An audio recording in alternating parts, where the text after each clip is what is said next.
Last weekend, my cousin Priya announced she was embarking on a silent retreat at home for inner peace, which, in our family, is as rare as a group text that doesn't devolve into arguing about who gets the last samosa. She printed out a schedule, taped handwritten signs everywhere, and even made us promise not to disturb her for at least 24 hours. Naturally, this was interpreted as a challenge by the household, especially by my dad, who sees any New Age concept as a personal affront to his right to blast old Bollywood songs at 7 a.m. The first hour was suspiciously peaceful, mostly because Priya had barricaded herself in her room with noise-canceling headphones and a Himalayan salt lamp. But at exactly 10:18 a.m., the Wi-Fi went out, and with it, all sense of decorum. My brother immediately panicked because his YouTube Study Beats playlist stopped. My mom started yelling for Alexa to work. "Alexa, are you dead?"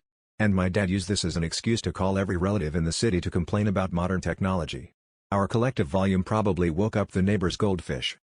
Meanwhile, Priya emerged from her room looking like the Dalai Lama mid-tax audit, clutching her phone and silently mouthing "Is the Wi-Fi down?" She was determined not to speak, which made things even weirder as she tried to mime her way through troubleshooting the router while my brother narrated like a wildlife documentary. Here we see the silent meditator in her natural habitat, attempting to communicate with the elusive blinking modem.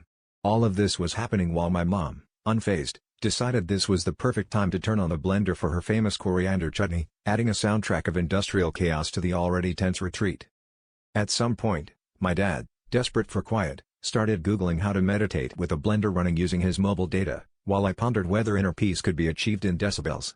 After 3 hours, Priya finally broke her silence, not with a mantra, but by yelling, "If I wanted this much noise, I'd have gone to the train station." So much for her path to enlightenment. Turns out, the only thing truly silent during her retreat was the Wi-Fi, everything else was on full volume, including our collective inability to chill.